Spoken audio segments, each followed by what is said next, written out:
All right. Good morning, afternoon, or evening, wherever you might be in time and space.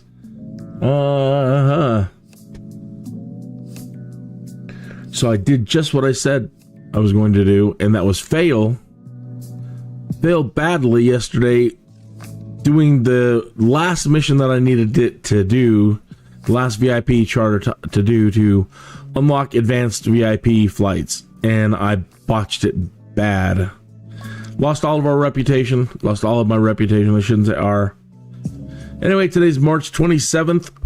We are in someplace, Ellenville, New York, and we're flying to New Hampshire today. And as you can see out there, well, you can't at the moment. Let me switch over. There you go. We have some, it was raining earlier, so hopefully this will clear up and we won't have too bad of a flight. Could just be, the early morning stuff that needs to burn off. But it looks pretty cloudy on the whole route. There's the rain that just moved through.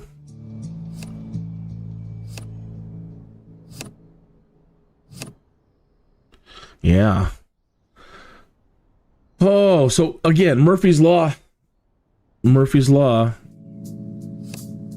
Anyway, so I should have taken the Cessna Skyhawk yesterday.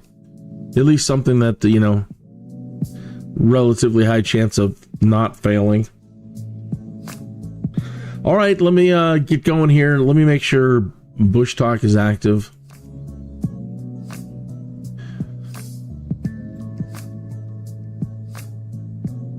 Okay, the connection's there. Let me go over to, let's make sure that it's popping up. Okay, there it is. And let me just turn on. So there we are. You can see us, we're the blue arrow. Got a couple other pilots out there. H. Kex and Dutch 239 and P. Swan are also using Bushtalk this morning. Who else is out there? Surprised, I really don't see too many other people. Did not get any confirmation back or anything back from Bushtalk as to why the radio stations aren't really working. Only a handful of them are as you travel around.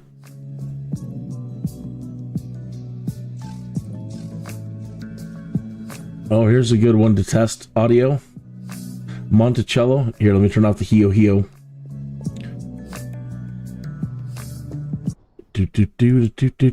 Okay. Monticello Gaming and Raceway is a harness racing track and ranch in Good. Okay.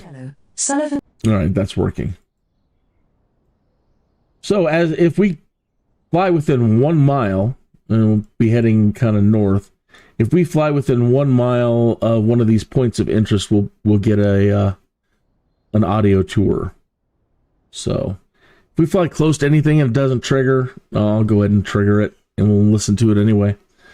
Okay, so good. That's all working. On my overlay at the very, very bottom of the screen, I don't know why, but it keeps blowing out the background behind the sponsor. Probably because it knows that we don't have one.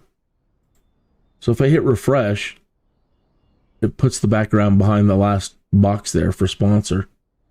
We really don't need this. Unless you'd like to see your name in lights, that'd be great. And if I'm not following you, as I always say, please do. Please go into the chat room, say hello if I'm not following you, and I'll go to your channel and I'll subscribe. Okay. Give me a minute, let me get going, and then I'll check the chat room and see if anybody's there and say hello. But let me, I'll go ahead and pull it up here. Okay, right at the moment, nobody's saying anything. But good morning to you, good morning. And I'll be back in the chat room in just a moment. Let's get going. Ladies and gentlemen, boarding is now authorized. On behalf of our captain, welcome aboard. Understood, Captain. They're on their way. Have a good flight.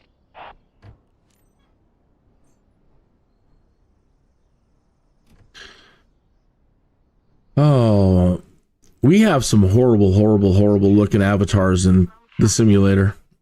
I'd appreciate if you could avoid cutting off my network access during the cruise. I need to be sure I'll be able to make important calls anytime. Thanks, Captain. Okay.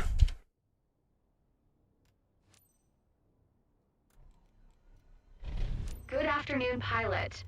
You guessed today is Mrs. Valera, who's on the go to Lebanon. She's close to one of our top clients who booked the flight for her. Please. You probably can't hear that. I had things turned down yesterday. We had a lot of Bushtalk stuff going on. Go ahead and turn it up and turn up the voices a little bit. I do keep the engines down a little bit. I was in the CIRRUS jet yesterday, and just it's so loud.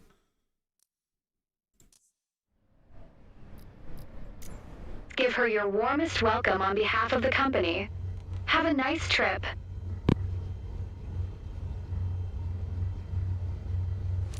November 8, Niner traffic in. I need to check OBS to make sure we're not. Is taxiing to runway 2. There we go. If there was an echo, it should be gone now. OBS keeps switching on the desktop audio. It's a long story, but I'm trying to split audio channels. And that way I can put... I can use different tools, so when like something kicks in, it'll mute something else. So like, for example, when I'm talking, it will try to suppress any background noise, like engine noise or the simulator noise. And if I'm talking and the Bushtalk Radio comes on, I will suppress them. And same with them. If they're audio touring, it'll suppress the Microsoft Flight Simulator audio, yada, yada, yada. It's called sidechain ducking. And, but OBS, every day when I turn it back on, it always kicks the desktop audio back on. All right, which way are we headed? So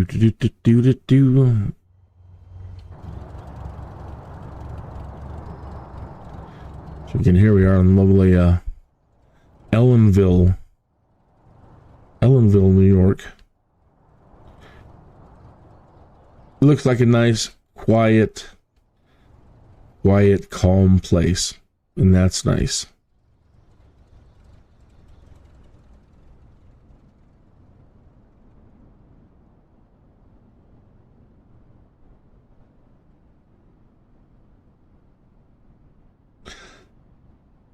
If you have ever lived here or been here, give a shout out.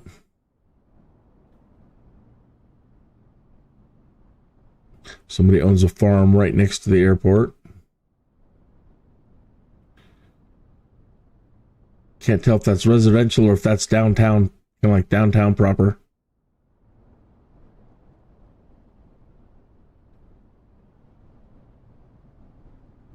Is that your supermarket, your Piggly Wiggly?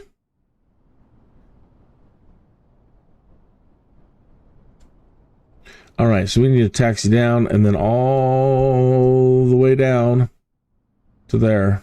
Well, why don't they just send us down the other way?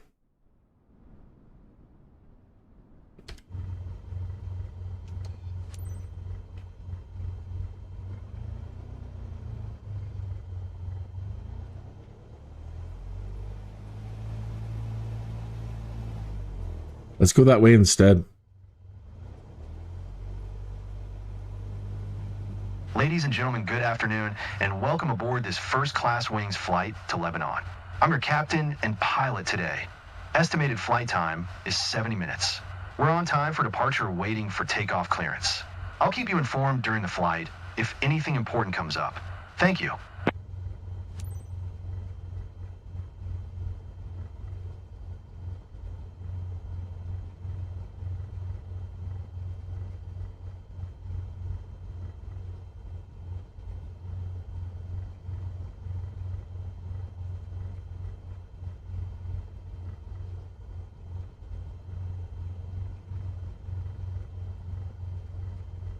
I'm surprised they don't have major services at most airports, right? I'm surprised there isn't a, maybe it's just not practical. Not enough movement, but you know, a Starbucks, a 7-Eleven, you know, just get a cup of coffee, maybe a snack, something for your people to get. And in things like NEOFLY, you know, whenever you fly from one airport to another airport, because they're hubs, you know, they end up being marketplaces in themselves where you can buy and sell goods. And every airport you land at, I mean, you know, they don't really do it up. You know what I mean? You don't see signs anywhere like, hey, get your coffee over here and get some snacks over here and buy and sell some t-shirts over here. And everything kind of looks very generic across airports. They don't even do cool things like Ted's hangar. Ted has got a big sign outside. This is my hangar. I'm Ted.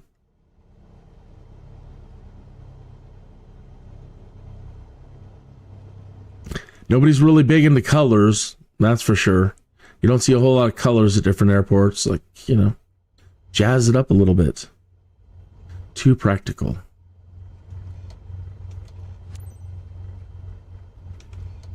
All I know is if I was in charge of my home airport at K-Fly, you'd be seeing some color. Oh, yes, you would. November 8, 9er traffic, Kin Foxtrot, Charlie Whiskey 5, 714. Taking off runway 22 departure to the north. I think I'd paint my runway orange too. And I think that's stupid. Yeah, well, at least you'd be able to identify it from way out. Oh, look, there's the orange runway.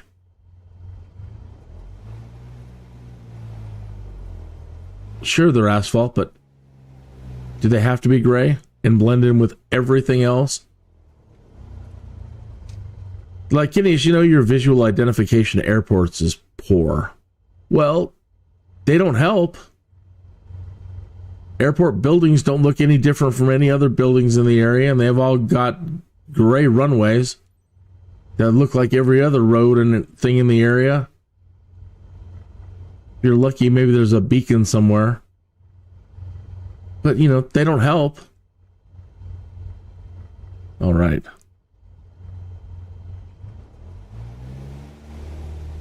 I mean, would it make it any more difficult to land if it was an orange runway instead of a gray runway? Yellow runway? I don't care. Paint it whatever color you want. Oh, easy, easy, easy, easy. That's all we need is to crash. My Lord. To crash right away on takeoff.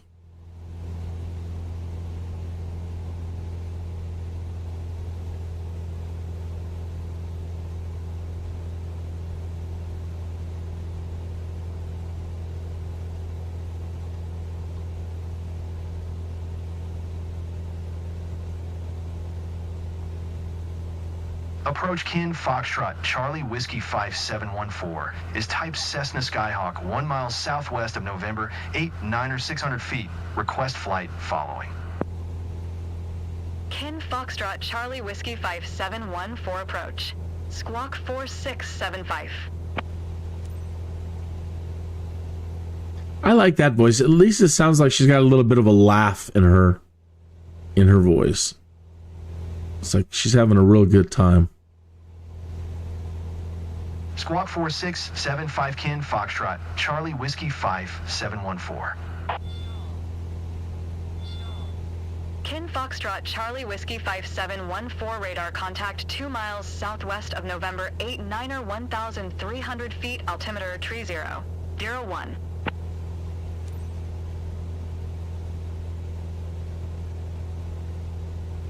Roger, Kin Foxtrot, Charlie Whiskey 5714.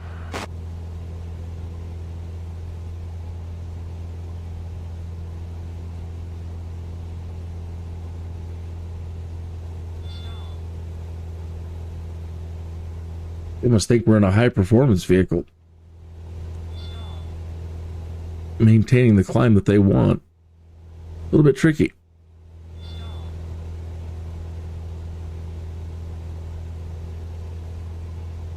Have to be a little more conservative.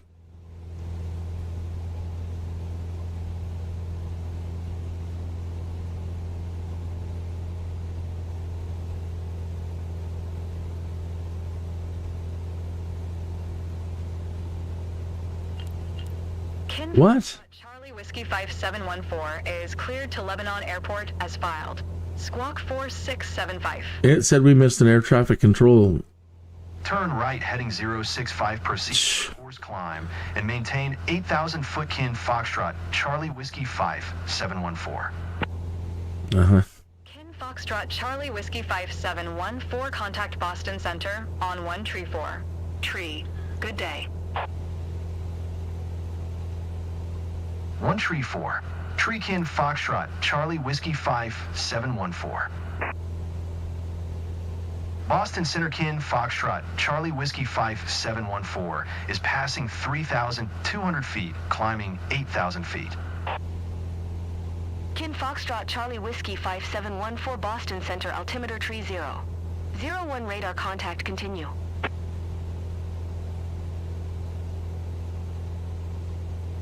Alright. Let me get my heading here. Heading button. I'm going to put it where we want to go.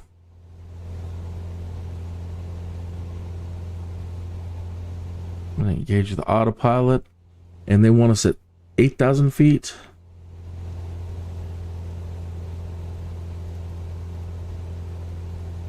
We're going to need let's do a flight level change. That's flight director. Flight level change and heading. See if the nav's engaged.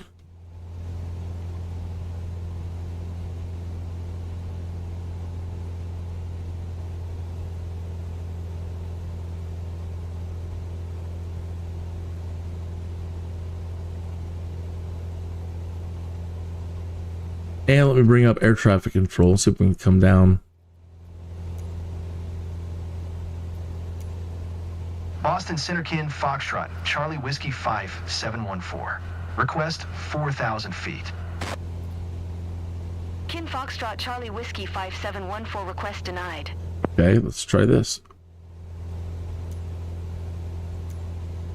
Boston Center kin Foxtrot, Charlie Whiskey 5714. Request 5,000 feet. Kin Foxtrot, Charlie Whiskey 5714, climb Cool. and maintain 5,000 feet. Great, I didn't want to be up so high.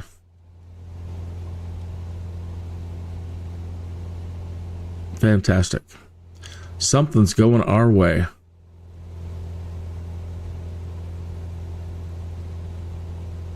Kin Foxtrot, Charlie Whiskey 5714, acknowledge last transmission. Climb and maintain 5,000 foot kin Foxtrot, Charlie Whiskey 5714.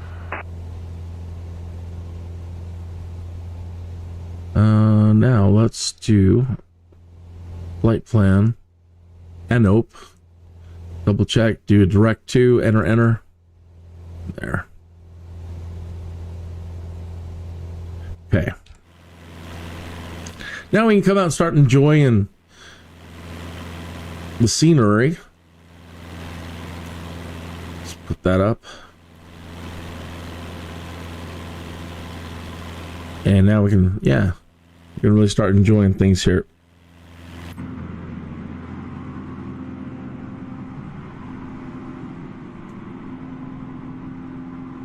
Again, we're in Ellenville, New York. Seems like an Ellenville, you know. Norm.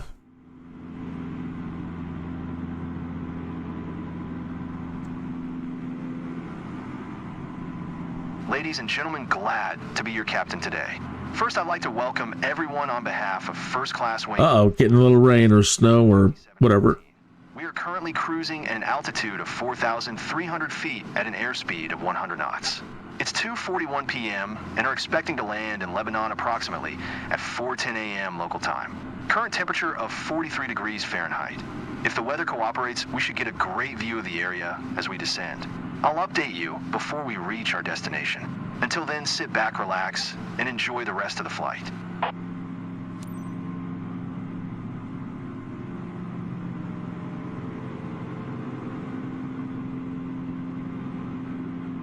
We got a big downpour of rain we're going into.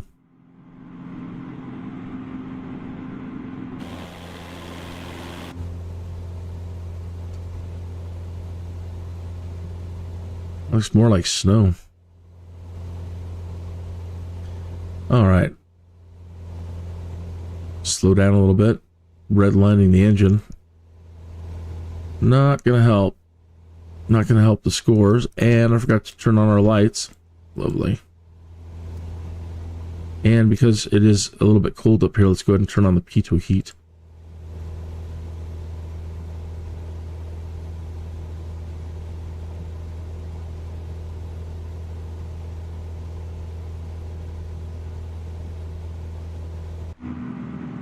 All right, now we can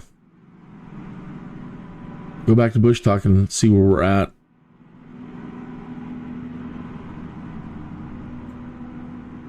Okay. We are flying towards a place called Kingston. Got a couple radio stations. Chances are we won't be able to hear. Can't do those while I'm live streaming. I've been, when I'm off the live stream, been flying around testing out all the different radio stations, and most of them don't work, and I don't understand why. So I wonder if Bushtalk is having a conflict with radio providers to provide all those stations in the app.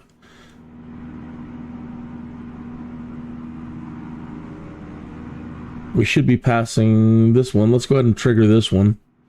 Eopus Meadows Light. Hudson River Light is an active lighthouse. We won't be able to see that, but let's listen. Esopus Meadows Lighthouse, Esopus. nicknamed Maid of the Meadows and often simply referred to as the Esopus Light or Middle Hudson River Light, is an active lighthouse on the Hudson River near Esopus, New York. The lighthouse stands on the west side of the channel, in the river, its granite foundation built atop piles that have been driven into the river, and is accessible only by boat. Construction of the first lighthouse on the site began in 1838 when the land was ceded for $1 by the town of Esopus to the U.S. government, and the U.S. government appropriated $6,000 to build the light.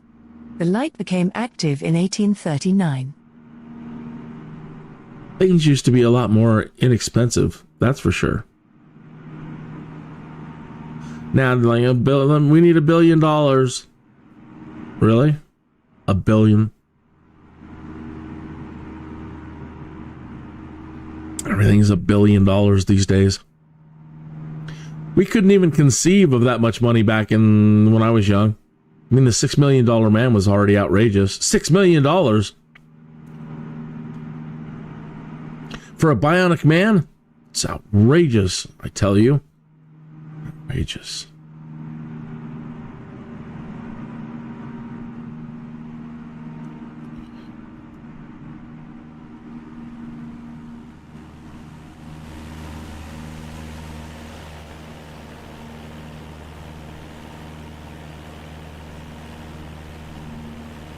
It's a bit of a joke there. You're a younger person. You're like, really? We had a bionic man? $6 million? What? It was a television show. Could it have been based on a real world person? Possibly. That is, it's not even a conspiracy theory. That one's out there. That the $6 million man story was based on a real test pilot. I don't know if his name was Steve Austin or not. Look at that, we got a rainbow.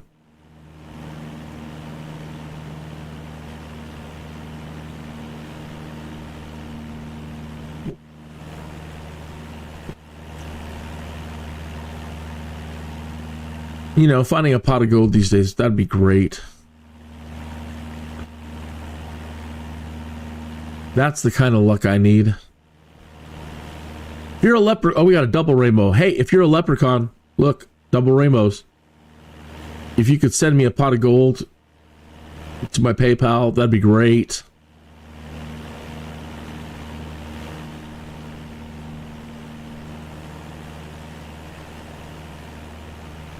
If you'd like to make a donation, I do have Super Chat. Yeah, I know I'm not the most popular guy on YouTube when it comes to the flying stuff, but hey, I try.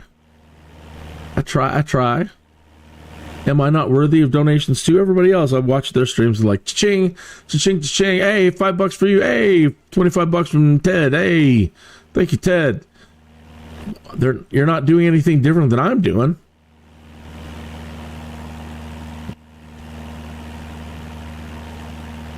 I don't like to be envious. Envy is a sin. You know, I'm always talking about Christine. Got to make Christine happy. And that would make her happy. So, man, I'd really appreciate any donations. Likes and subscribe would also be great.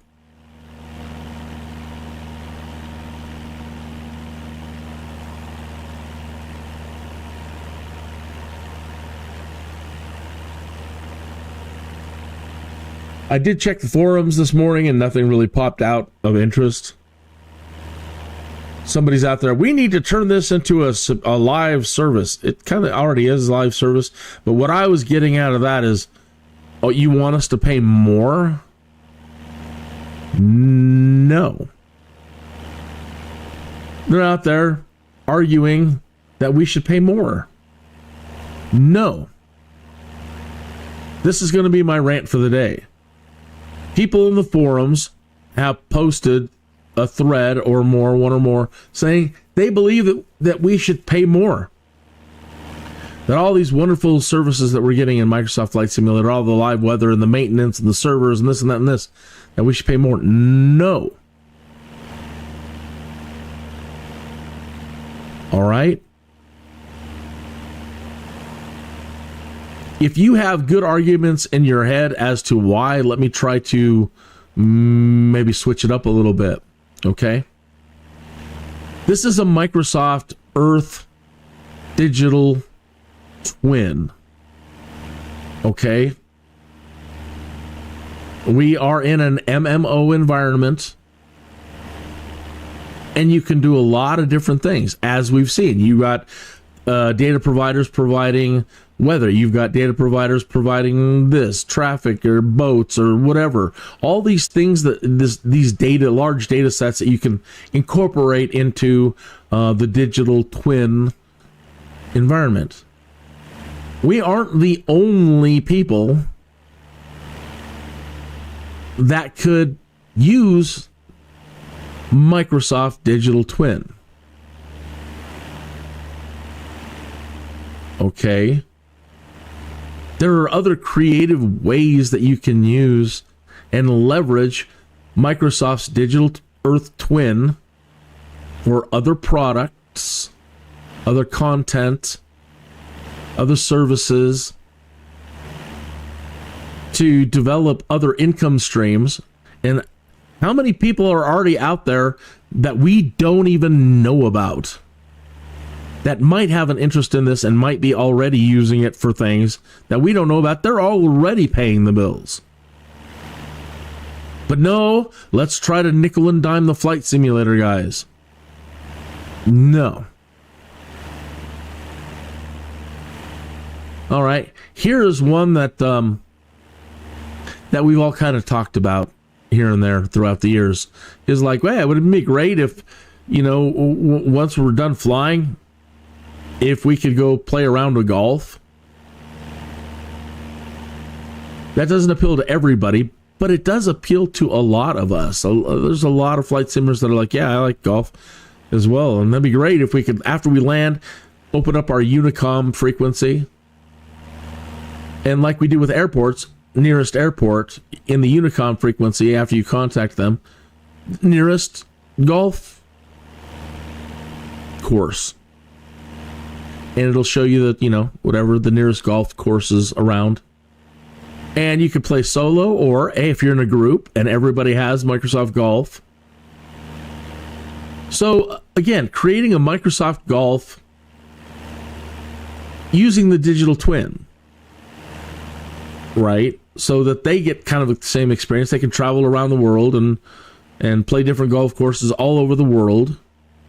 And if you have Microsoft Flight Simulator, can it tie in so that, again, we can use it right from Unicom?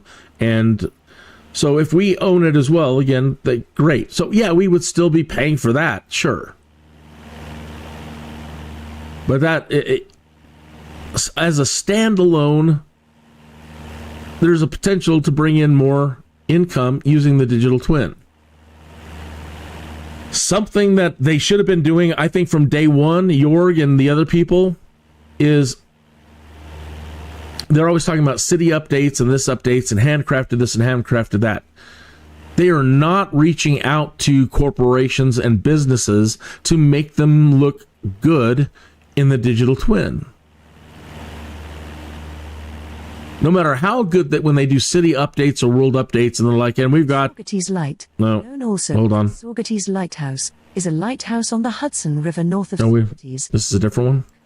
When it was built in 1869, it replaced the earlier 1838 lighthouse. Its Coast Guard service was ended in 1954. It is currently managed by the non-profit Saugerties Lighthouse Conservancy, which purchased the lighthouse in 1986 and has restored it.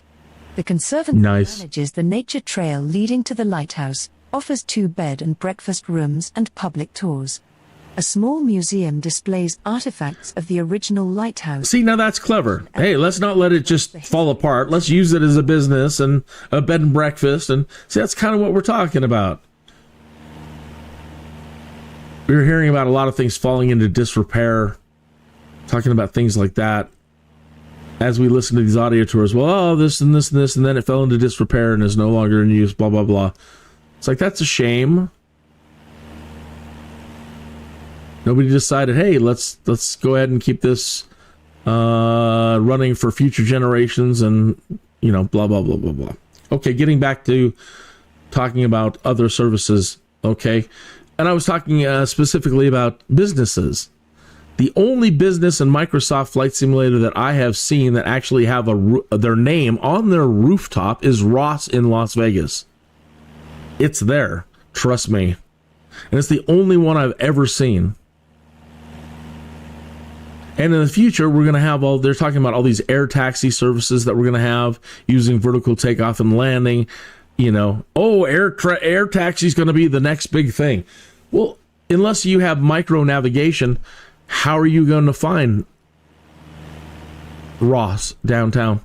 How are you going to find the nearest Home Depot? You're picking people up. You know, what's the infrastructure going to look like?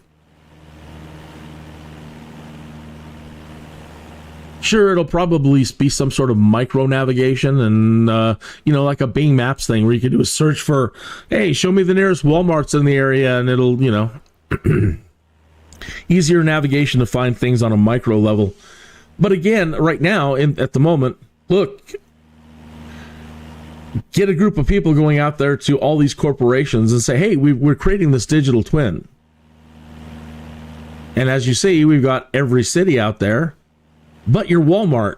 This is the best our photogrammetry can do at the moment.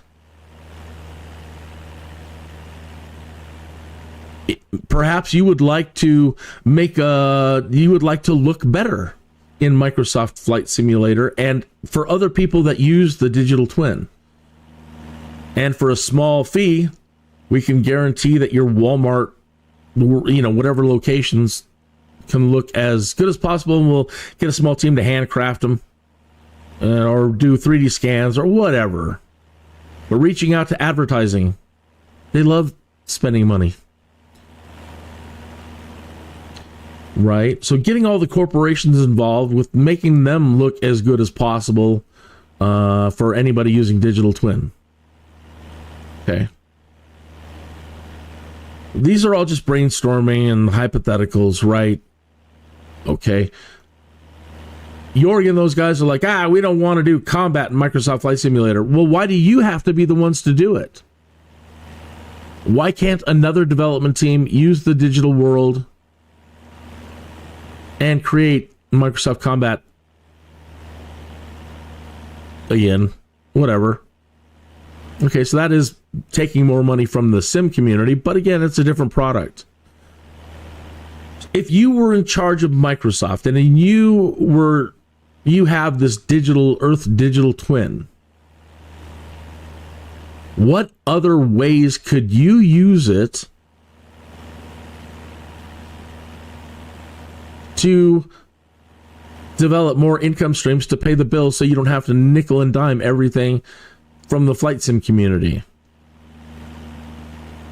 There's a huge push out there to destroy The Sims.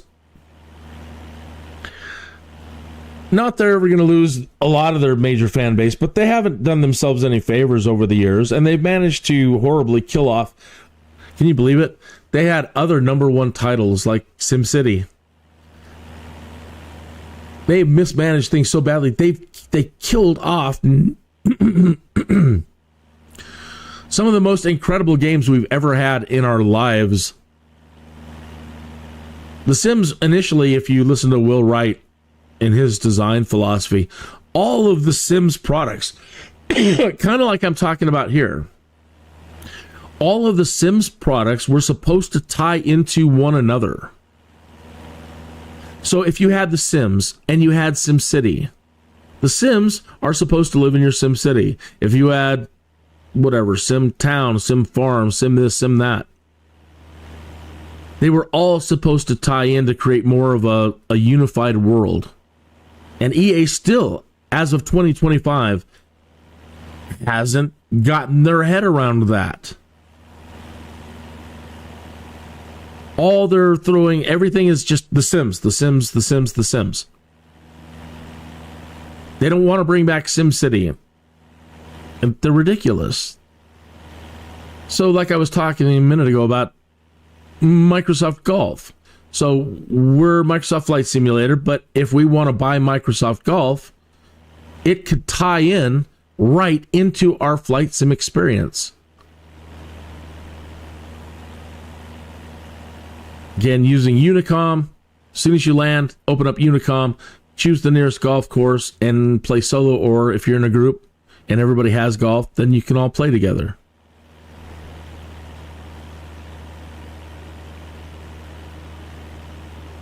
EA does not, no matter how much we have yelled at them over the years to get back to the original design philosophy of Will Wright, they don't do it.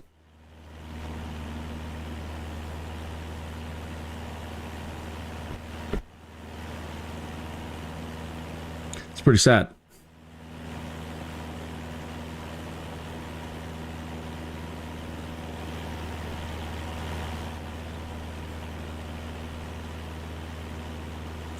So no, I am not going to support any sort of live service or subscription for the flight simming community. They already got us with 2024 instead of holding off for doing 2025, and we know they're going to do it again. So, sure, that's fine. Every couple of years, release another version to scoop in a little bit more money, which they will do. And then there's all these other, third parties that they brought into the marketplace, and they're making their pennies. Believe me, the third party providers and Microsoft are both making pennies.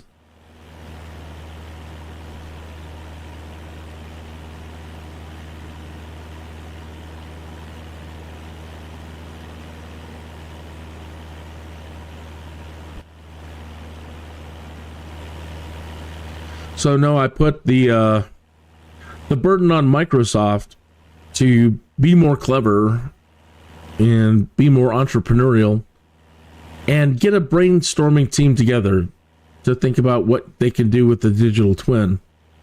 One of the things that I've been talking about over the years too is Microsoft Passenger. Okay, now initially it was just Microsoft Flight Sim Passenger. But because it's a digital twin and they can put trains in it and they can put all kinds of things in it and this and that and this, Microsoft Tourist, kind of like the Microsoft Sim thing, where you use the digital twin to let people create their sims wherever they live, blah, blah, blah, and have some fun simming activities. But let's say, let me just stick to the point, the Microsoft Passenger app that I had been requesting that they develop. Okay, it started because of social media. I don't know about you, but on my social media, I've got a considerable amount of followers. And when doing live streams, a lot of you guys have a considerable amount of followers. But they are literally just watching you do your live stream. They don't get to interact in any way. They can't get a seat on your aircraft, depending on how many seats you have available. They have, they have no camera controls. They have no way to socially chat with each other or you. They have no way to spend real world money to buy them, their avatars, some clothing or a mug or a t-shirt or... So it... 5714 contact Boston Center on 132. 65. Good day. Okay, so on Twitter, what used to be Twitter... 132. 65 Kin Foxtrot, Charlie Whiskey 5714. We used to do Follower Fridays. Hashtag FF. Boston Center Kin Foxtrot, Charlie Whiskey 5714, 5,000 feet. Okay, so on Fridays... Charlie Whiskey 5714, Boston Center altimeter 29er. 904 radar contact, continue to CIRRUS. 2994. Okay. All right. So, Follower Fridays. I wanted to turn it into Follower Flight Fridays. So on Fridays, I wanted to get a larger aircraft. And I wanted a way to invite all of my followers and viewers into the flight. So on the Microsoft Store, if they download the Microsoft Flight Sim Passenger app, just keep it simple, they can enter my name, my pilot name, or your pilot name, or their favorite pilot name. And every time you're flying, depending on how many seats you have available in your plane, first come, first choose, they can literally appear as their avatar that they pick and dress. They can appear in that seat. And their app would allow them camera controls and chat controls and, tip controls, your super chats, or, and the ability to, hey, you want to buy a t-shirt? Okay, so they can use their, what do they call them? The coins that they're going to do now for Microsoft Flight Simulator.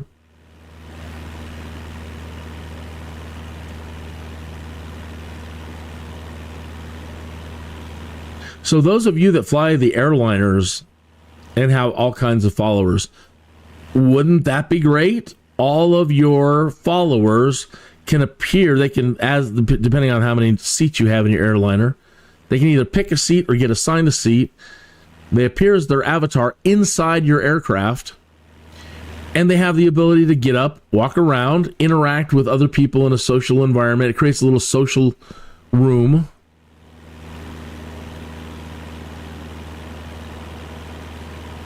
They can, again, they'll have their own camera controls.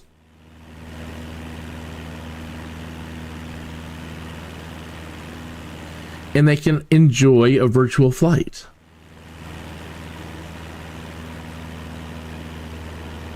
So there's another income stream for Microsoft that, again, instead of asking us for the money,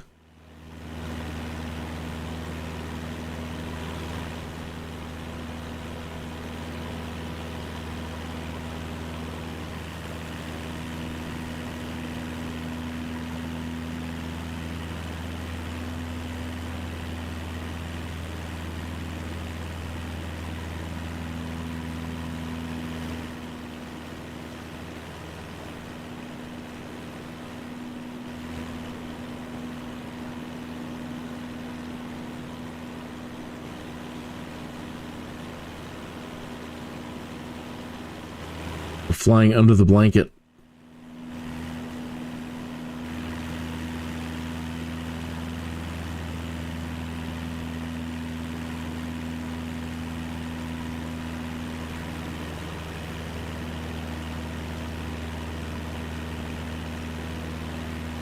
So I really recommend you head over to the forums and look for that. Just type in on the search live service, and you'll find the thread where this guy is proposing that they turn the simulator into a live service and that we're going to end up paying a monthly fee to do this. Oh, the upkeep costs. Oh, the costs. Oh, we should do our part. We should do our part and make sure that the servers have what they need. And oh, the upkeep. Head on over there and shoot that down.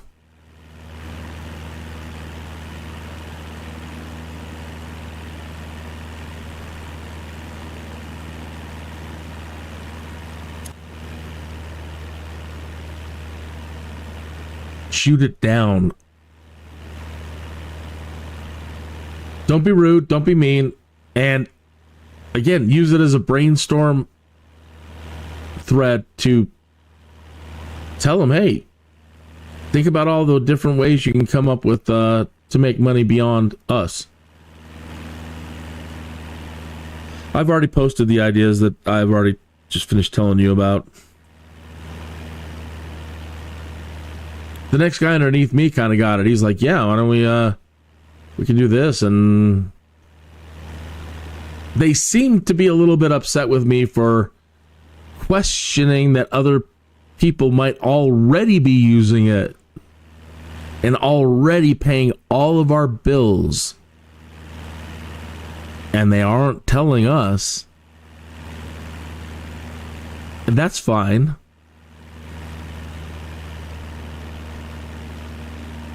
We don't necessarily have a need to know. But the idea that there aren't other people interested in this digital twin for their own things? Come on.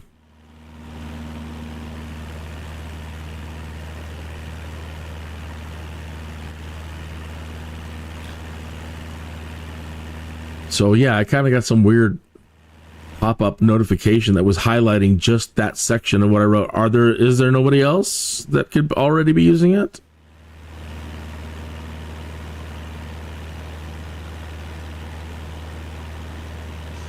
Thought it was a valid question. But yeah, the guy right underneath me, he's like, yeah, I mean, all the other, he seems to think there's lots of people that might be interested in using this for different things. One person alone, I think that was that guy. He had weather services. The Media Blue, it's so accurate and getting so accurate and so good, using it for monitoring weather. And being able to see it visualized in a different way than the way most weather sites show it. Right? So in Media Blue and other these other weather services, you don't get an experience like this. There's no 3D experience for you to see the weather. It's just maps with arrows moving around in different colors and wind arrows, and you don't get to see it in a three-dimensional environment.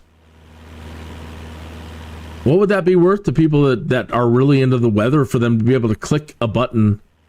Or then there you get your Microsoft subscription to the digital twin with your weather service over here, and click a button and visualize it. You get thrown into the digital twin and you can see the weather. It's like when we're flying in hurricanes and stuff.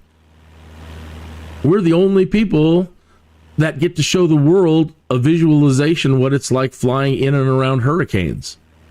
Nobody else is doing that.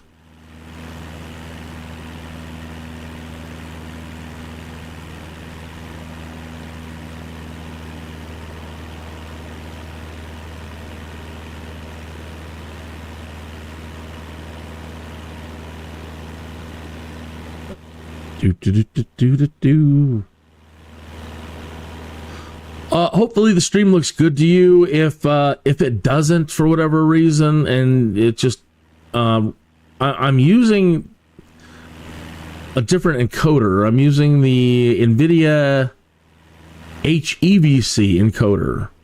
So I was reading on encoders and trying different ones. I was trying the AV1 again, and I wasn't really pleased with it. And they're like, "Oh, dude, it's so good, it's superior," but it's not really yet. I don't know if NVIDIA is all over that, because their encoders are paid encoders and the AV1 is a free encoder.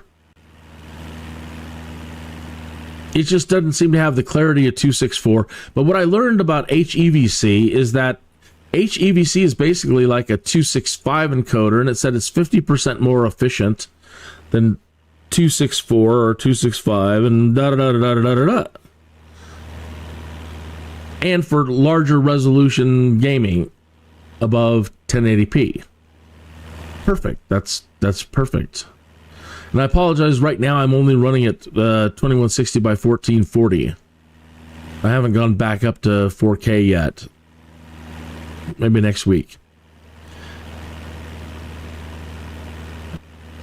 But so far, streaming and then going over there and looking at the stream seems to be doing a pretty darn good job.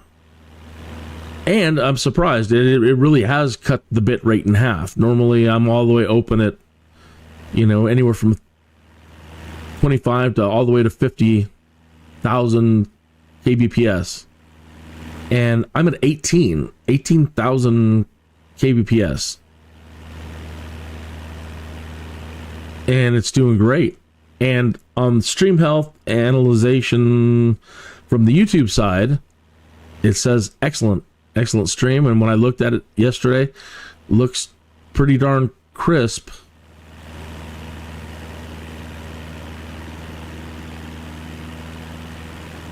So it's saving a whole lot of bandwidth and bit rate.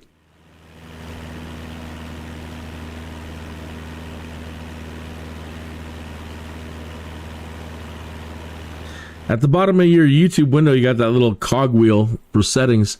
Also, sometimes when you load it in, if you don't have it set to display always the highest graphic setting, if it doesn't look good, make sure down in the lower corner that you've got it set to whatever you like. I kept trying 1080p because they're like, well, the most common way people are using YouTube is 1080p. But 1080p anymore just looks trash, I think. No matter how much on your base canvas that you try to make the simulator look good, when you encode it or then downsample it or do anything and put it back to 1080p, it just, to me, it looks garbage.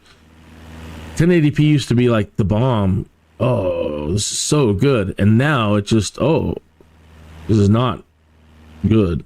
You've got to at least be up into the 1440 range for kicking in 2K.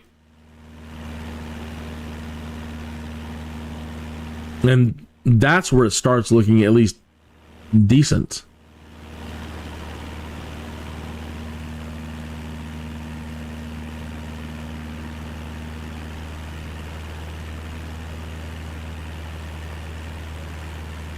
If there was a way to get 1080p enhanced,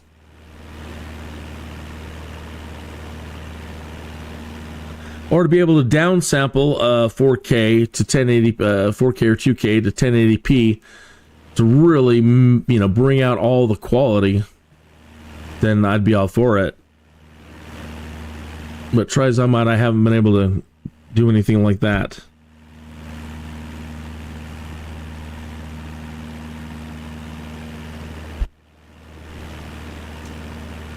Pardon me.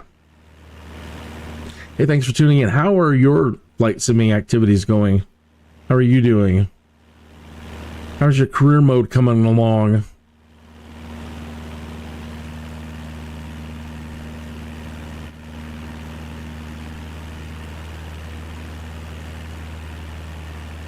I'm surprised we haven't triggered anything as far as Bushtalk. We haven't flown over anything.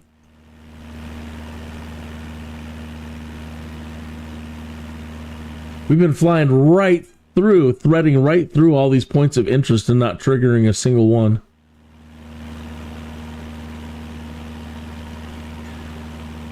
Yep, just skirting them. Here's one up at Barrington. Let's run this one. We're not going to hit that one either, but we might as well listen to it.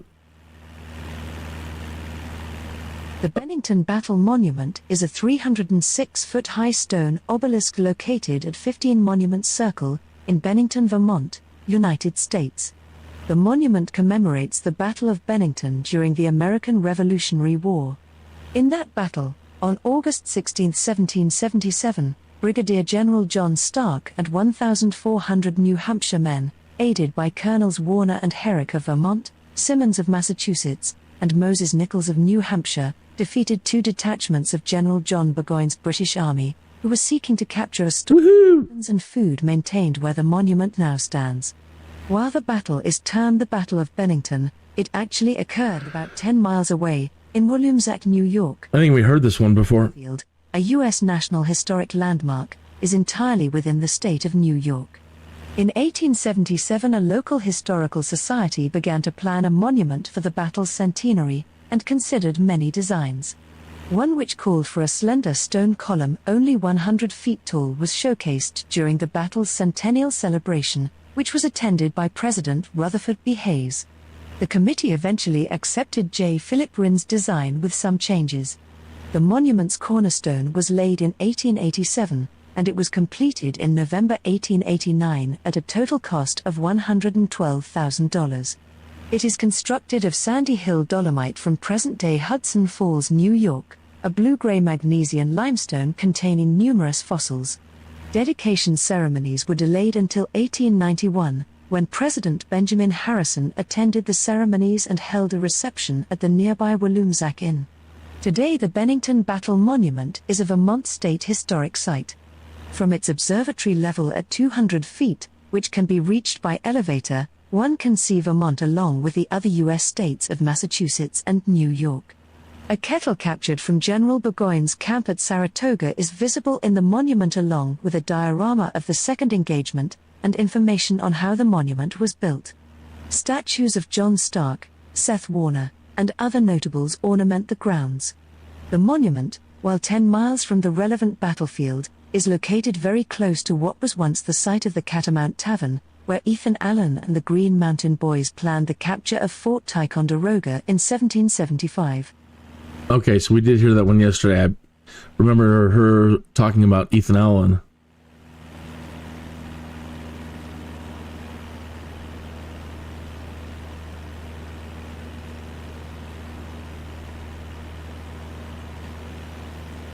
So the city that we're looking at right over here to our starboard side, that is North Adams,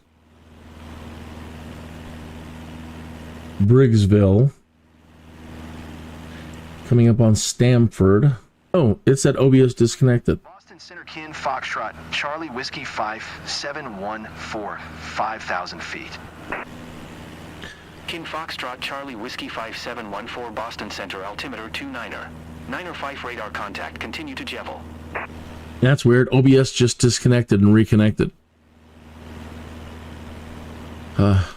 Hey, you know, it wouldn't be a live stream without something going wrong.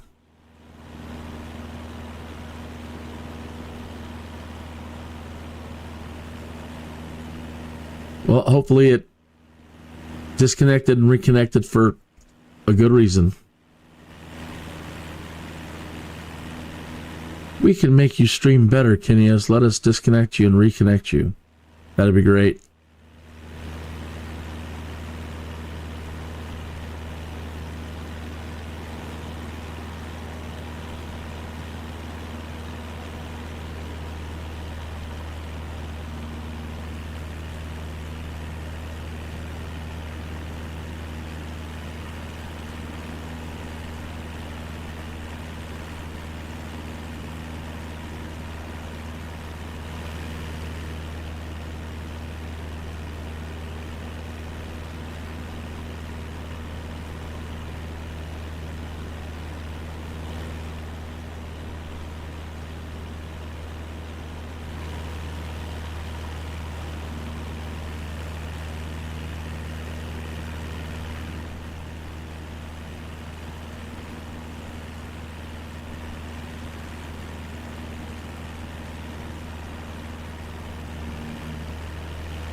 why don't they, going back to brainstorming ideas on how they could make more money with the Microsoft digital twin, rather than asking us to upkeep it.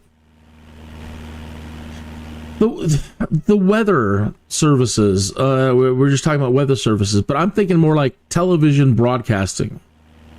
Okay, your weather people, that your weather gal, your weather guy, your forecasters that are up there,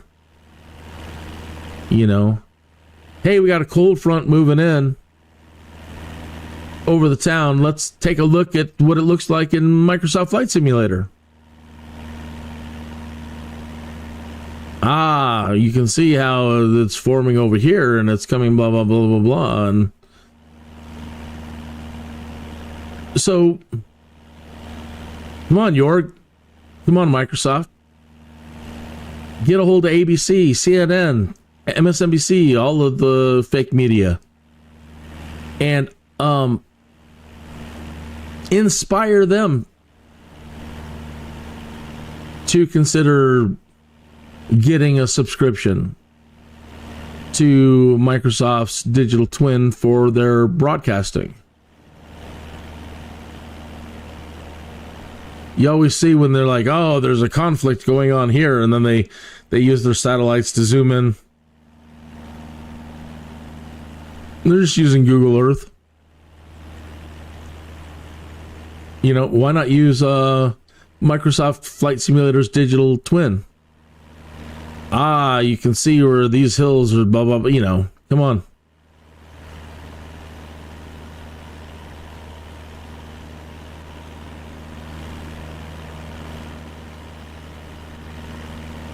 Get ABC, BBC, everybody using the digital twin for their graphics and reporting.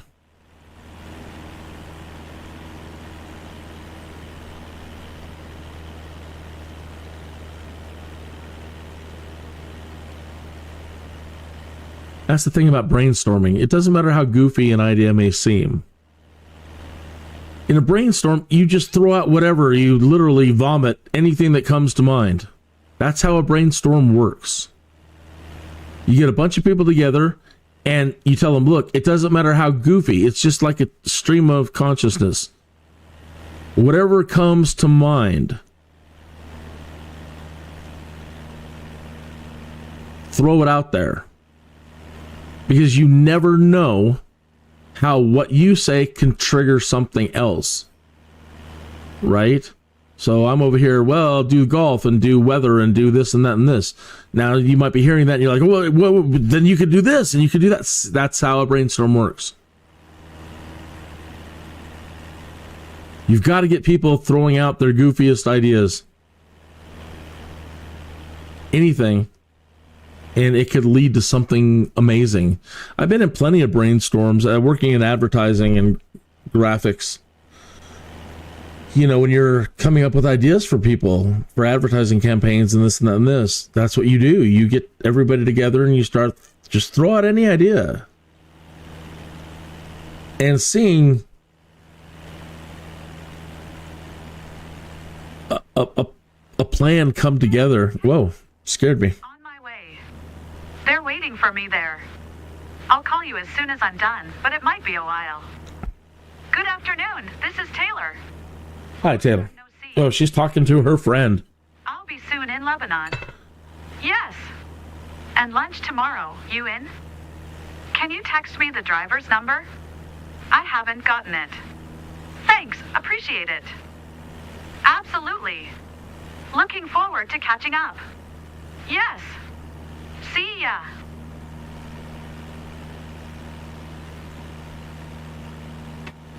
If I was Microsoft and I was Jorg, I would take advantage of Jane in a good way. I'd want to have Jane do voices, like sample her voice or get her to record a bunch of lines. I would use a lot of the community leaders and have them record a bunch of dialogue. Jane's got a great voice, and I love it.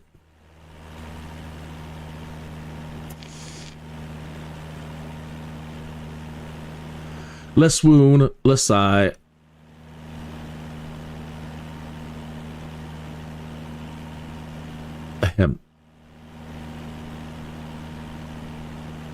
So yeah, again, just people throwing out really weird ideas, and then it'll inspire a different idea, and that inspires a different idea, and then the final result, it's like, wow, I can't believe we were, arrived at this amazing result with all these goofy ideas that we had.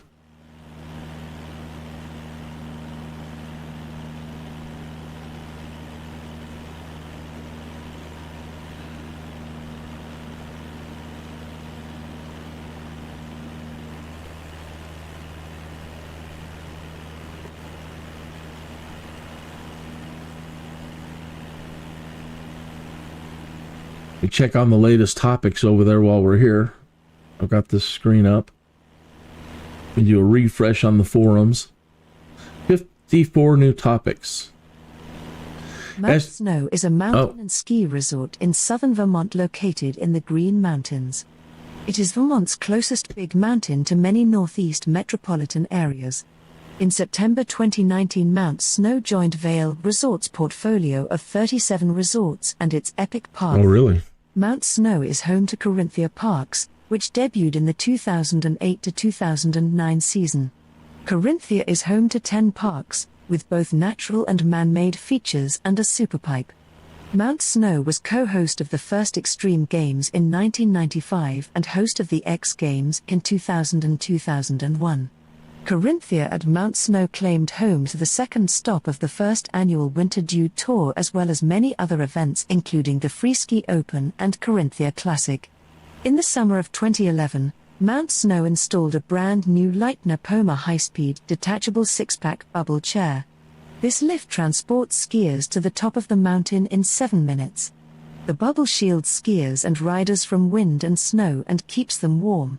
If it is a warm skiing day, riders can choose to leave the bubble up. Mount Snow now has 2 high-speed detachable lifts from the base to summit and a total of 4 high-speed detachable lifts, 1 leaving from the Corinthia base area and 3 leaving from the main base area.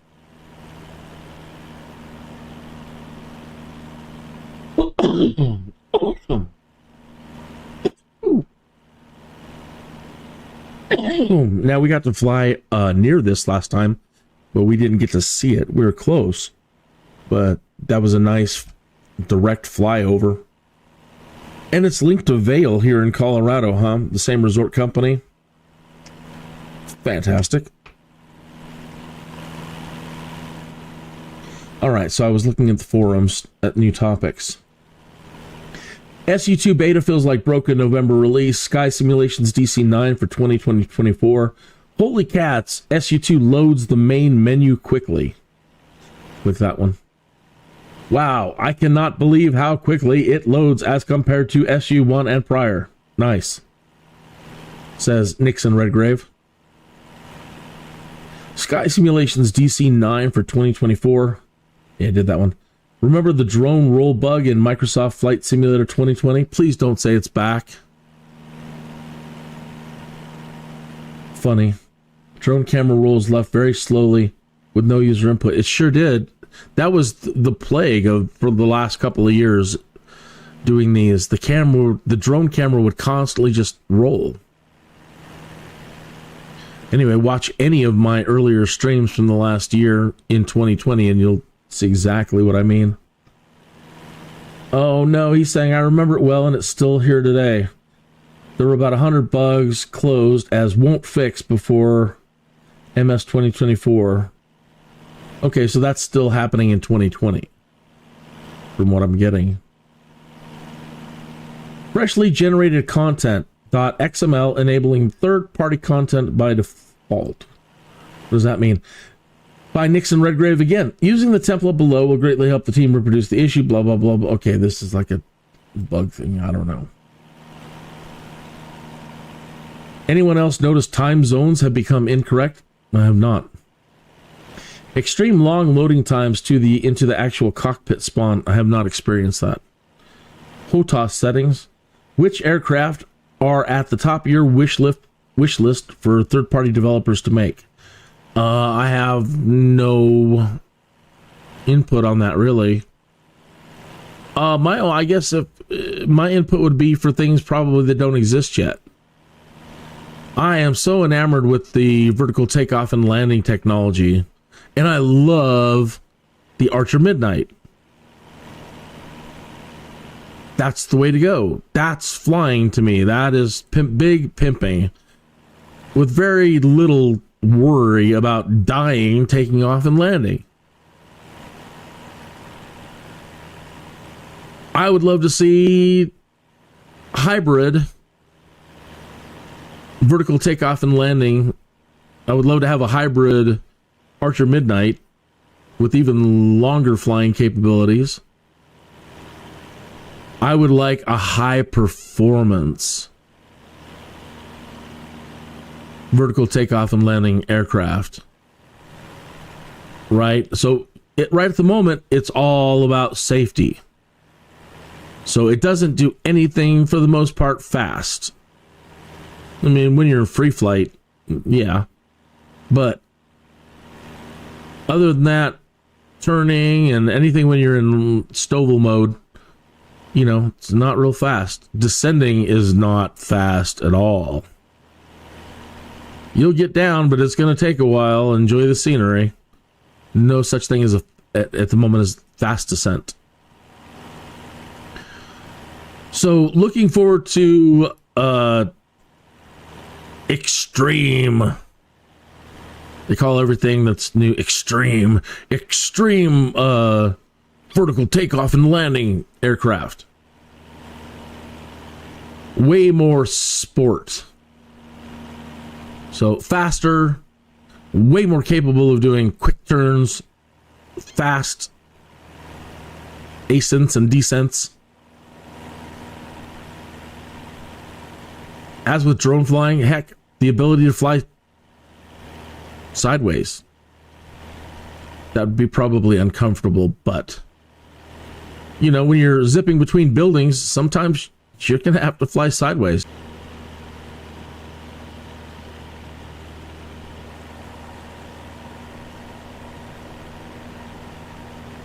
OBS Studio disconnected and reconnected.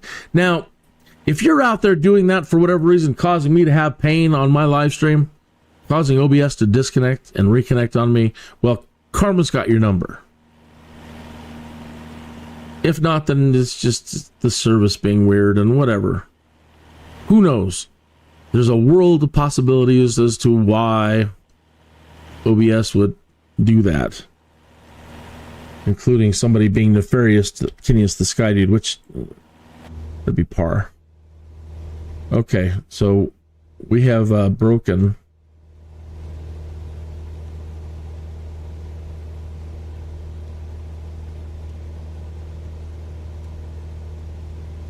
procedure. Activate vector to final.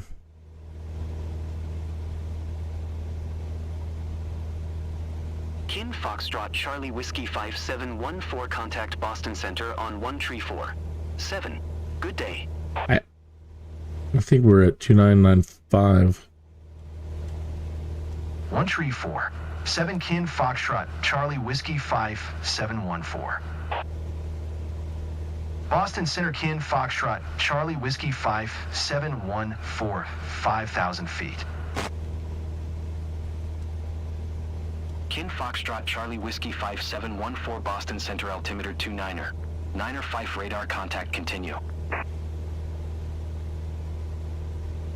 Yeah, let's see what it does here.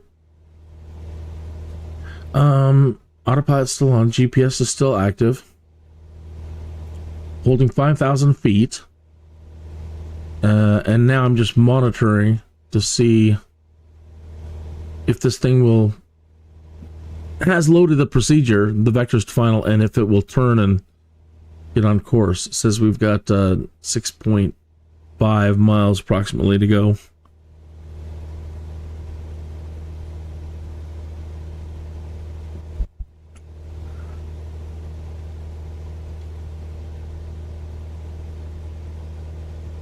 You know how amazing our monitors in the cockpit are now. The level of graphic that we can get on these screens. Remember our first GPS? Just You know, the tiny little squares over here, the little 550s, the Garmin 500s. Still amazing stuff at the time. Just, wow, we're Star Trek now.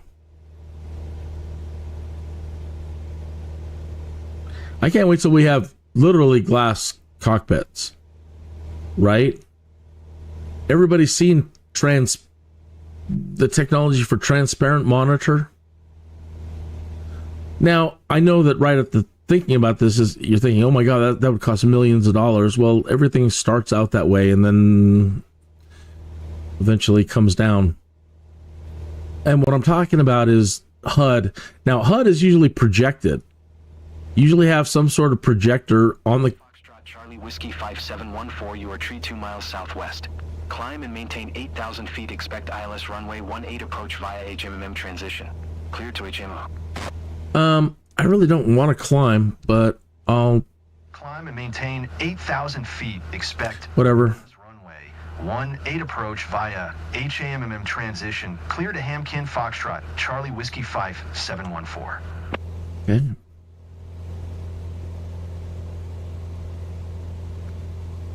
Just try to climb. Usually they tell me to climb, then they usually tell me to come right back down for approach elevation. I can also try to ask them to bring me back down. Nope, not now. I can't select the decrease. Ladies and gentlemen, Lebanon Muni has just cleared us for landing. Please take a moment to check that your seatbelt is fastened as we are starting our descent. Fastened.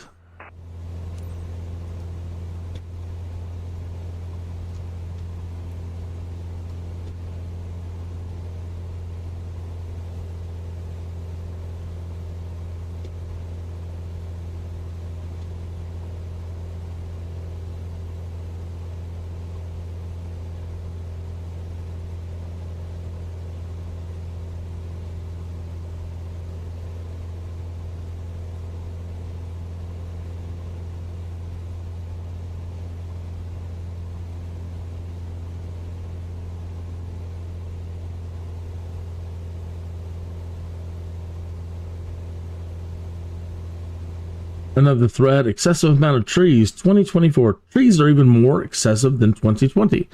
Well, Jorg did say that they're using a large data set provider that puts every tree in the world into the simulator.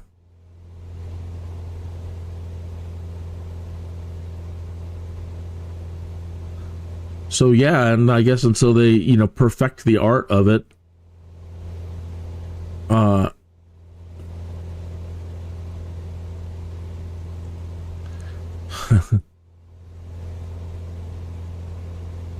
so it's a tree simulator. We have an Earth simulator. We have a flight simulator.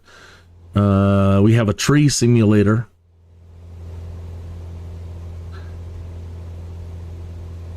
I'm sad that at the moment, we do have a lot of animals, but I'm seeing in the marketplace, I don't know if that's for 2020, but like birds, and there's no comprehensive bird package. So, oh good, we are turning. Good. Charlie Whiskey 5714, you are 28 miles south of Lebanon. Yes, we are. Lebanon Tower on 125. 9 or 5 when inbound on the approach. 125, 9 or 5.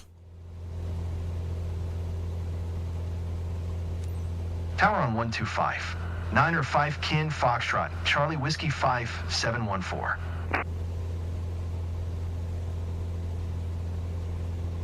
One, 2, 5, 9 or 5. Kin Foxtrot Charlie Whiskey 5714 7 miles south inbound ILS runway 18 approach. ILS, very nice. Kin Foxtrot Charlie Whiskey 5714 Lebanon Tower. Altimeter 29er. 9er tree cleared. ILS runway 18 approach. 2993. We've already got a glide slope option. That's nice. Cleared ILS runway 18 approach Kin Foxtrot Charlie Whiskey 5714. This has turned out to be an absolutely fabulous flight so far with very little problems. I've got to get used to it not loading the procedure.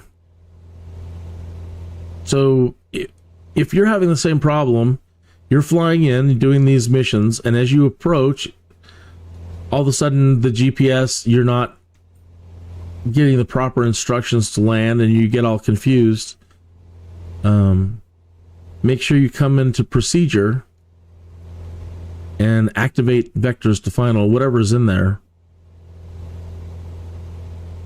Or select your approach, select arrival, and whatever. But in your flight plan, that's usually this information down here, and the GPS doesn't want to move on to these. That's Chris. Chris, please tell everybody to like and subscribe. Like and subscribe, because I don't want my job anymore. We also have Super Chat. Tell them they can also use Super Chat to make donations. Sure, use Super Chat. Never heard of it, but do it. Yeah, sounds good. All right. So okay, bye. I'll be landing. Okay, I'll talk to you soon. Okay, bye. Okay. I completely understand. So that's the goal. Please use Super Chat. That's who is needing the support in all of this.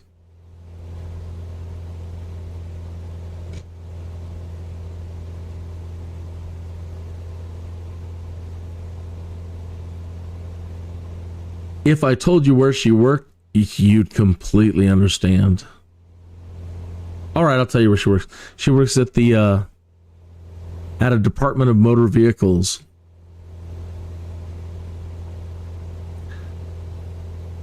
I mean, I wouldn't want to wish that job on my worst enemy, and that's the job that Christine has.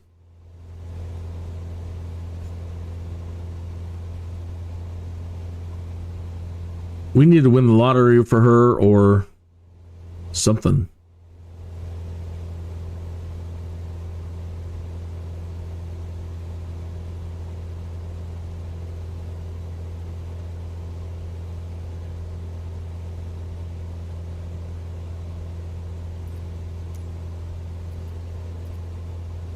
Still cannot request a decrease. So we'll just hang right here. But we're already on approach. Look at, here comes our diamond.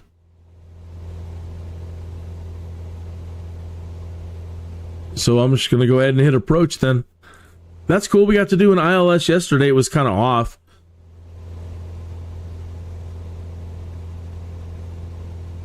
And I was in the CIRRUS. I'm so unfamiliar with that aircraft. It's like, are you doing it or are you not? I couldn't really tell if it was handling the approach or not. But I'm comfortable with the Skyhawk. So when that diamond right there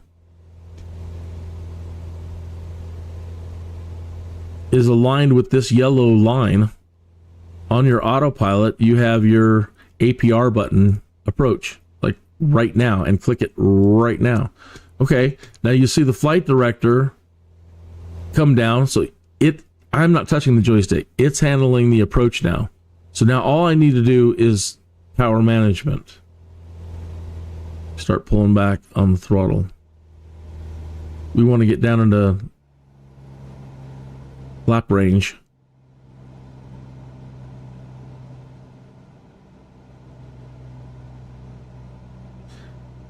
If you deploy your flaps outside of the area that's the white bar range that we're approaching, you could rip one of your flaps off.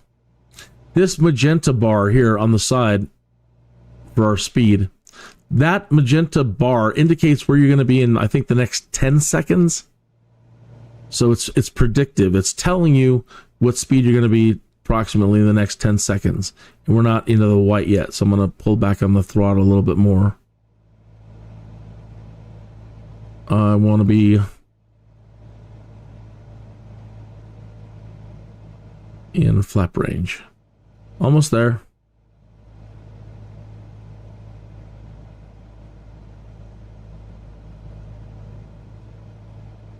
Another 10 seconds. Up. Nope. Now it's holding. Little more on pulling back in the throttle.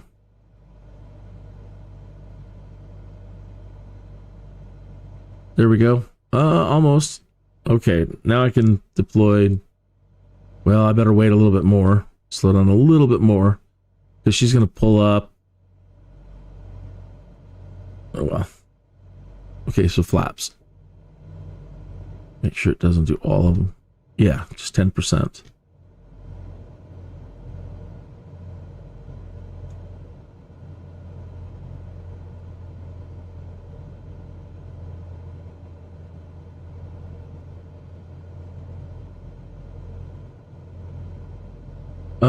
It's usually 10% until you make your first turn. That's general rule. Then 20% flaps on your base turn, and then full flaps on your final. Don't quote me on that.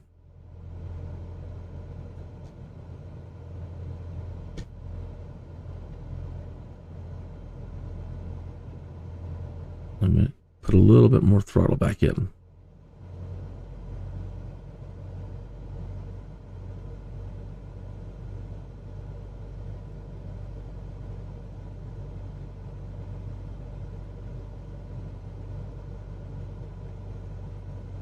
See how our diamond is holding us on the glide slope? Or autopilot is holding us on the glide slope.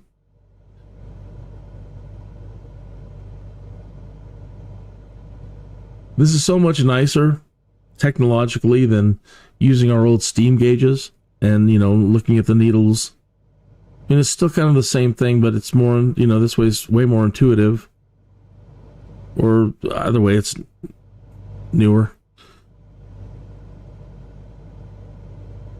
The old way, looking at our steam gauges, trying to determine are we above or below the glide slope, to the left or to the right of it.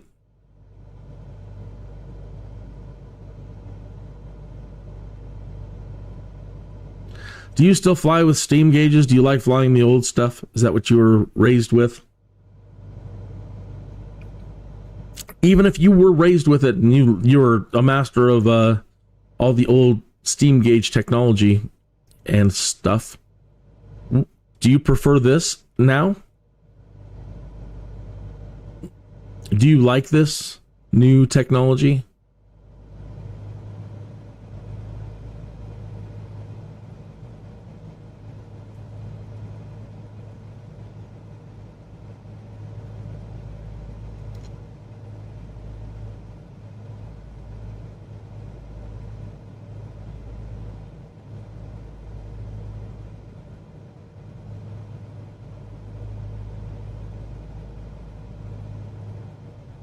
And I've been on the bush. Oh, good. You didn't even see it. Oh, the Bushtalk screen was up. So much was going on so fast, I screwed up. And you've been looking at the Bushtalk screen. You didn't even see the peril that we were in. Ah!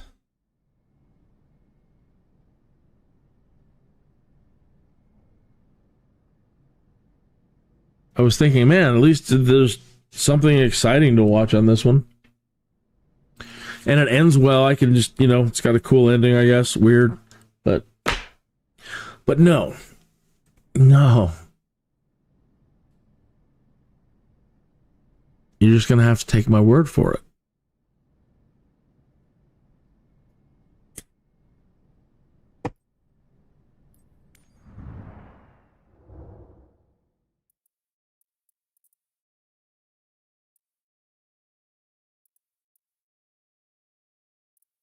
Beechcraft. I don't want to fly the de Havilland.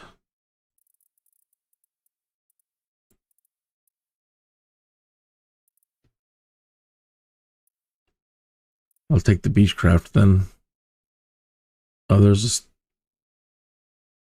This one's the one we flew yesterday to Teterboro. So what I'm going to do is just skip everything. Skip the load, skip the taxi, skip the takeoff. once we hit cruise, skip everything and go right to the descent and try to get a B and put it to sleep.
Yeah, it was perfect. It was with the exception of OBS disconnecting on us twice, it was everything was fine. We were doing so well. We were going to get a fantastic score. The ILS was working perfectly. It was wonderful. That was one of the best flights we've had. Just wanted to drop by and say so far before you leave for Teterboro. Mrs. Santana will join you on board soon. She's close to one of our top clients who booked the flight for her. Well, it's about time. Provide her with the finest service. I know I can count on you. Have a great flight.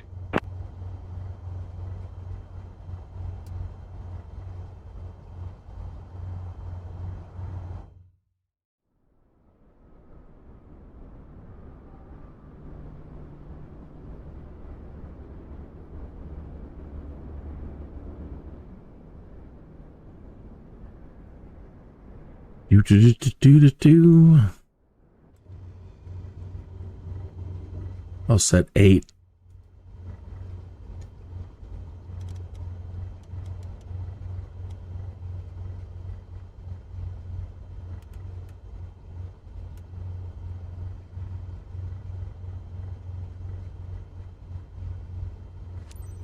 Reading Towerkin Foxtrot Charlie Whiskey 4 914 at runway tree 6 ready for departure IFR to Teterboro. Kin Foxtrot Charlie Whiskey 4914 altimeter tree 0. 04. Cleared for takeoff runway tree 6.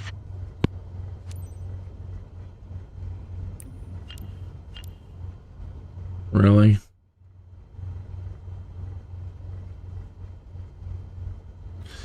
Uh-huh.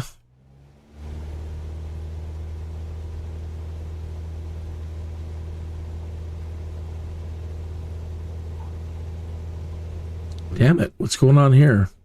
My gosh. She wanted to tip over. She still wants to tip over. There we go.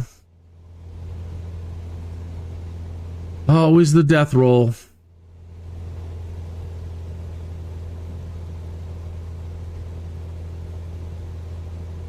All right, 8,000 feet.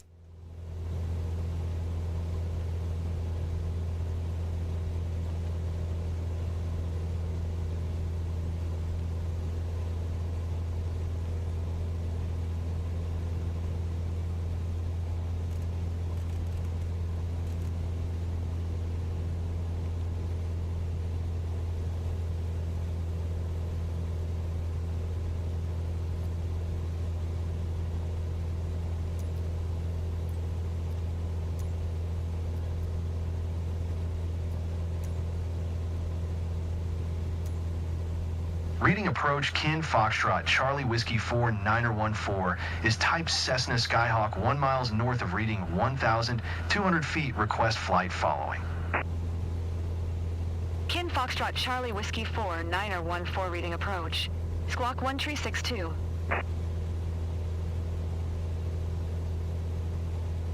Squawk 1 Tree 6 2 Kin Foxtrot Charlie Whiskey 4 9er14. Kin Foxtrot Charlie Whiskey 4 9er14 radar contact 2 miles north of reading 1,800 feet altimeter tree 0. 04. Roger Kin Foxtrot Charlie Whiskey 4 9er14.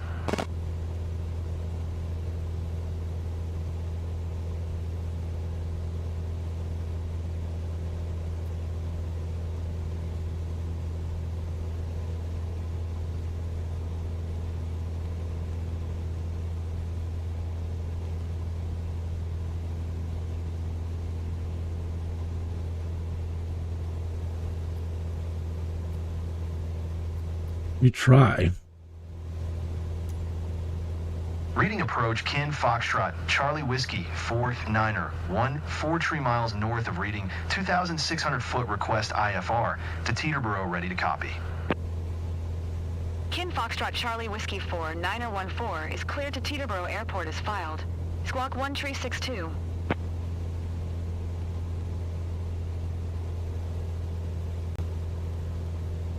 Kin Foxtrot Charlie Whiskey 4 9er14 cleared to Teterboro Airport is filed.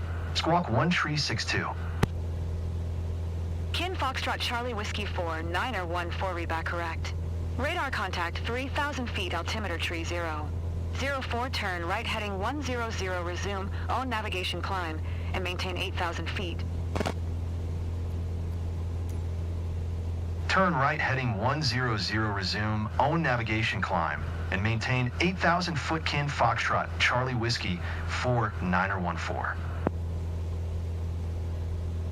Kin Foxtrot Charlie Whiskey 4 9er14 contact departure on 124. 1. Good day. Going to 124. 1 Kin Foxtrot Charlie Whiskey 4 9er14.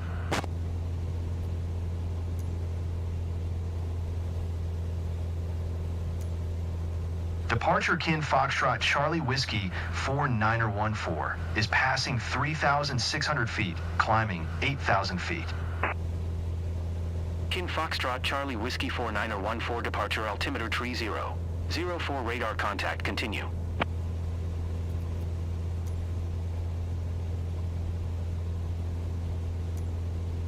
Departure Kin Foxtrot Charlie Whiskey 4 9er14.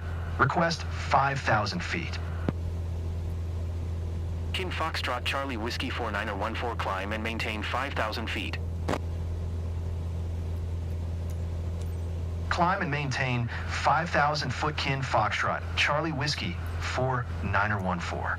All right, I'm doing that so that, one, we don't have to climb all the way to 8,000, but that'll put us right into the cruise, and we should be able to start, then skip to the next, to the descent. It triggers on cruise. Vertical speed nose up.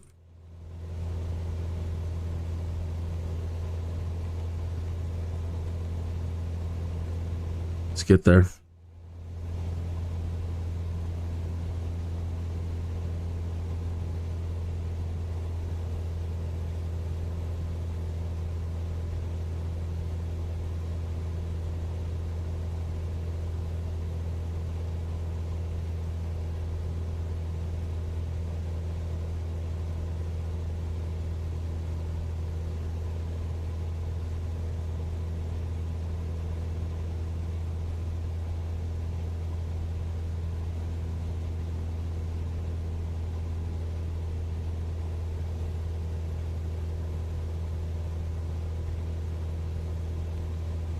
Alt. Throttles open. Get some speed. Now we can skip the descent. Let's do our announcement. Madam, glad to be your captain today. First, I'd like to welcome you on behalf of First Class Wings on flight FCW 4914. We are currently cruising at an altitude of 4,400 feet at an airspeed of 70 knots. It's 2:46 p.m. and are expecting to land in Teterboro approximately at 4:10 a.m. local time. Current temperature of 48 degrees Fahrenheit. If the weather cooperates, we should get a great view of the area as we descend. I'll update you before we reach our destination. Until then, sit back, relax, and enjoy the rest of the flight. These two don't look too freaky, that freaky. There's some really Gollum looking scary people in this simulator. Alright.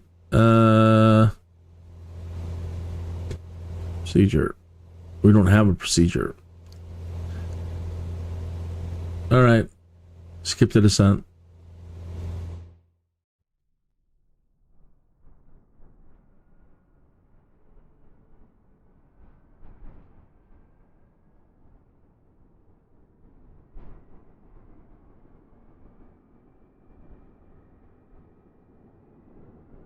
It was all just a bad dream.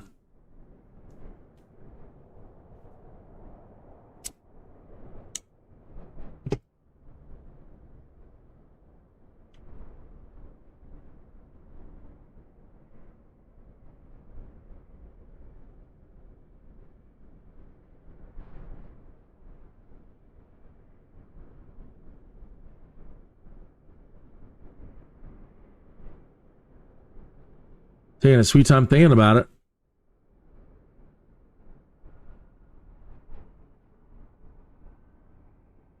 What? The Skydude is skipping?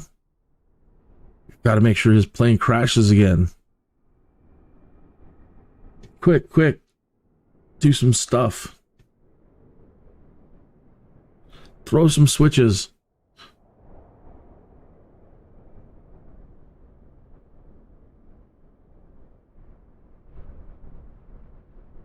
I think this is the longest transition I've ever experienced. Foxtrot Charlie Whiskey 4914 Oh. Philadelphia approach on 124.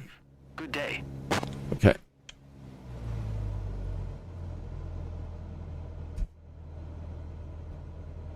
Going to 124. Tree 5 Kin Foxtrot Charlie Whiskey 4 Niner 14. Philadelphia approach Kin Foxtrot Charlie Whiskey 4 Niner 14 is at 800 feet, climbing 5. American Dream is a large retail and entertainment complex in the Meadowlands Sports Complex in East Rutherford, New Jersey, United States. The first and second of 4 opening stages occurred on October 25, 2019, and on December 5, 2019. The remaining opening stages occurred on October 1st, 2020, and thereafter. The project was first proposed in 2003 by the Mills Corporation as the Meadowlands Xanadu, with construction beginning in 2004.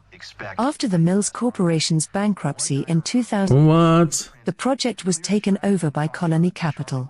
In May 2009, construction stalled due to the bankruptcy of Lehman Brothers. 555 Group announced intent to take over the mall in May 2011, and on July 31, 2013, officially gained control of the mall and the surrounding site. Kin Foxtrot Charlie Whiskey 4 Niner 14, you are 1 mile south of Teterboro. Contact Teterboro Tower on 119er. Fife when inbound on the approach. Tower on 119er. 5 Kin Foxtrot Charlie Whiskey 4 Niner 14. Teterboro Tower. Altimeter 29er. 907 cleared ILS. So they put us up and they set the descent, set us up for final. You guys did it. They threw some switches and they pressed some buttons and they set us up for final.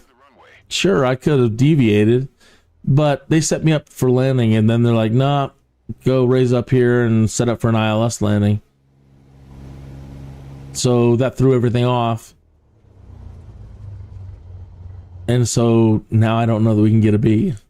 Kin Foxtrot Charlie Whiskey 4 Niner 14. You were not cleared to land. Yeah. Clear the runway. Niner approach Kin Foxtrot Charlie Whiskey 4 Niner 14. Crazy. Foxtrot Charlie Whiskey 4 Niner 14 contact ground on 121. Niner. 121. Niner Kin Foxtrot Charlie Whiskey 4 Niner 14. Hilarious.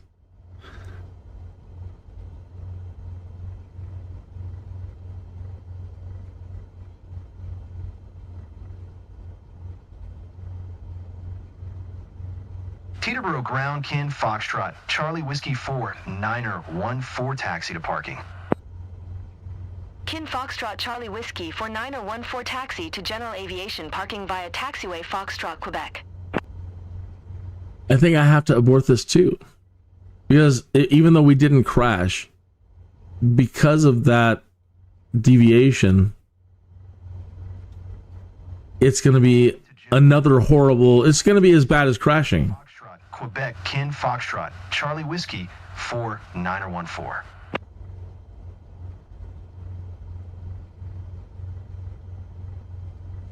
I don't believe it.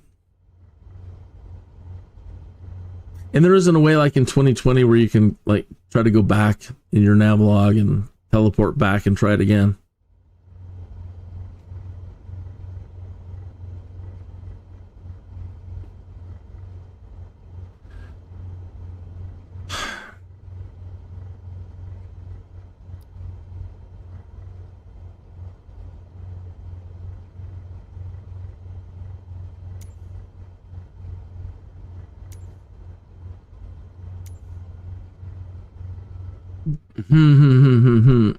So normally I don't like using superpowers. You know, with great power comes great responsibility. But we're now again, do I invoke the superhero powers again? Because again, what just took place right there with this landing, it may be worse than a crash.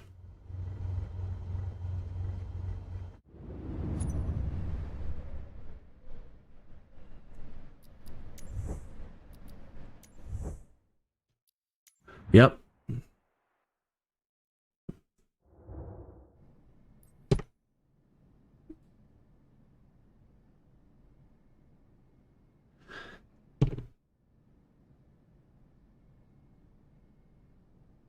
So it was, and it wasn't my fault right there. So I have to take some responsibility for that. Air traffic control told me to do one thing. Even though I was lined up upon spawn for that landing, air traffic control still told me to do something else. And I should have done what they said. I should have put the engine back in, pulled the flaps out, and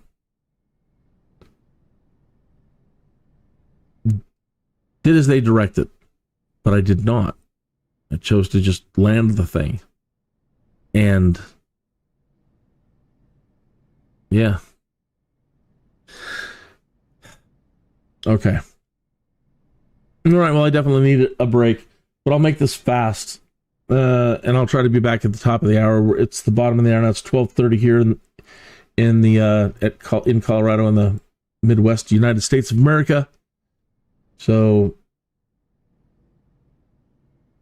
give me 30 minutes, and I'll try to be back, and we'll try to do it again.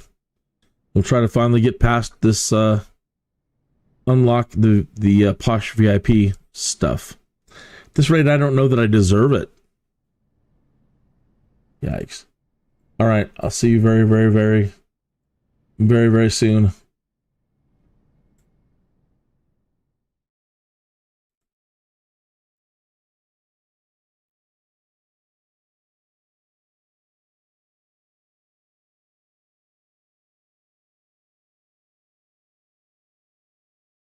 This show not brought to you by Heinz Ketchup.